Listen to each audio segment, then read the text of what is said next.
रीटा अपने घर में बहुत खुशी से रहती है। रीटा का पति जॉब करता है और रीटा की एक बच्ची होती है। गुड़िया बेटा, तुमने अपना होमवर्क खत्म किया? हाँ माँ, मैंने अपना होमवर्क खत्म कर लिया। अच्छा बेटा, मैं मार्केट जा रही हूँ सब्जी लेने के लिए। तुम दरवाजा अच्छे से बंद कर लेना बेटा। अच्छा ठीक है मम्मी, आप जाओ। अब रीटा मार्केट चली जाती है सब्जी लेने के लिए। रीटा मार्केट जा रही होती है और सब्जी लेके वापस आ रही होती है और रीटा घर पहुंचती है। अब धीरे धीरे रात हो जाती है और रीटा का पति विपिन घर आता है। भाग्यवान, मैं आ गया। आप कब आए? बस अभी आया तुरंत मैं। अच्छा आप बैठिए, मैं आपके लिए पानी लेके आती हूँ। अब रीटा किचन से पानी लेके आती है। भाग्यवान, आज ऑफिस में बहुत काम था मुझे।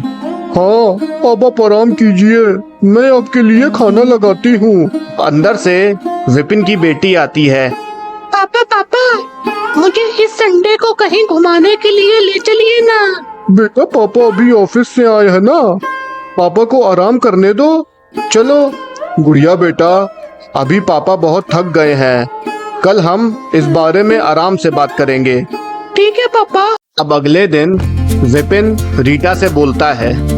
रीटा, मैं ऑफिस जा रहा हूँ, शाम को लौट के आता हूँ। ठीक है, आप आराम से जाइएगा। अब विपिन चला जाता है और ऐसे ही रात हो जाती है और विपिन घर आता है और बोलता है, रीटा, मैं आ गया। रीटा अंदर से आती है और गुड़िया भी आती है।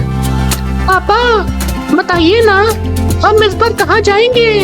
अच्छा मेरी बेटी, हम इस संडे को एक पहाड़ी जगह जाएंगे और खूब मजे करेंगे। लेकिन आपको छुट्टी मिलेगी?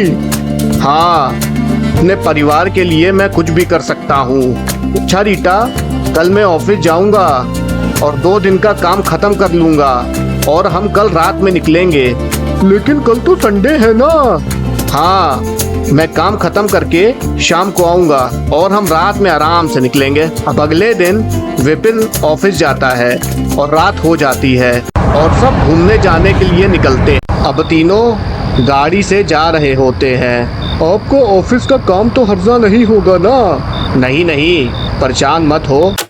अब ऐसे ही रात के 12 बज जाते हैं और पूरा परिवार जा रहा होता है और रास्ता एकदम सुनसान होता है। ये कैसा रास्ता है? यहाँ तो कोई दिख ही नहीं रहा है। अच्छा रीटा, मैं सोच रहा था कि कोई होटल ले लेते हैं और वैसे भी रास्ता बहुत सुनसान है, तो कल ही निकलना होगा हमें। जैसा आप ठीक समझे, लेकिन यहाँ पे कोई होटल ही नहीं दिख रहा है। अब रास्ते में एक आदमी खड़ा होता है। विपिन गाड़ी रोकता है। भाई साहब, यहाँ पे कोई होटल मिलेगा? यहाँ पे कोई होटल नहीं है, तुम यहाँ से चले जाओ। ये क्या कह रहे हैं आप भाई साहब? इस इलाके में जो भी आज तक आया है वो बचा नहीं है, तुम भी नहीं बचोगे, जाओ यहाँ से। अब ये बोल के आदमी अचानक से गायब हो जाता है। अरे ये कहाँ चला गया? अरे तुम उसकी टेंशन मत लो और आगे चलते हैं। सुनिए, मैं ये कह रही थी कि मुझे बहुत घबराहट सी हो रही है, चलिए हम वापस चलते हैं। अरे तुम उस पागल की बातों में क्यों विश्वास कर रही हो? वो आदमी पागल था और तुम टेंशन मत लो, मैं हूं ना, और मैं इन सब चीजों में विश्वास नहीं करता हूँ। अब ये बोल के विपिन निकल जाता है और आगे विपिन को एक घर दिखता है और तीनों घर की तरफ जाते हैं और दरवाजे पे लिखा होता है, जिसको अंदर आना है आ सकता है, ये घर आराम करने के लिए ही बना है। तीनों अंदर चले जाते हैं और बैठे होते हैं और अजीब सी आवाजें आने लगती हैं। तीनों डर जाते हैं। ये कैसी आवाजें आ रही हैं? मैंने कहा था आपको यहाँ मत आइए। चलो यहाँ से जल्दी। तीनों बाहर की तरफ जाते हैं, लेकिन दरवाजा बंद हो गया होता है। अब पीछे से एक औरत की आवाज आती है, अब तुम सब नहीं बचोगे, सब मार दिए जाओगे। तीनों पीछे देखते हैं और औरत एक आत्मा होती है। तुम कौन हो? तेरी मौत, मुझे तुम सबको मारना है। यहाँ पे जो भी आया है हमने उन सबको मार दिया, समझे? लेकिन तुम हमें मारना क्यों चाहती हो?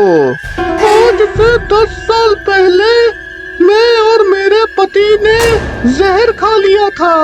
देखो विनीता, मुझे मेरे ऑफिस वालों ने करप्शन के केस में फंसा दिया है। तुमको भी पता है मैंने आज तक कितनी ईमानदारी से नौकरी की है। अब हम सड़क पे आ गए हैं। अब मैं और बेइज्जती नहीं झेल सकता हूँ, तो बेहतर यही होगा कि हम अपनी जान दे दें। और हमने अपनी जान दे दी, और तब से मैंने और मेरे पति ने उन सबको मार दिया जिन्होंने मेरे पति को फंसाया था। अब हम तुम्हें भी नहीं छोड़ेंगे। अब अचानक से इस आत्मा का पति भी आ जाता है। मैंने मना किया था कि यहाँ मत आओ, अब तुम बचोगे नहीं।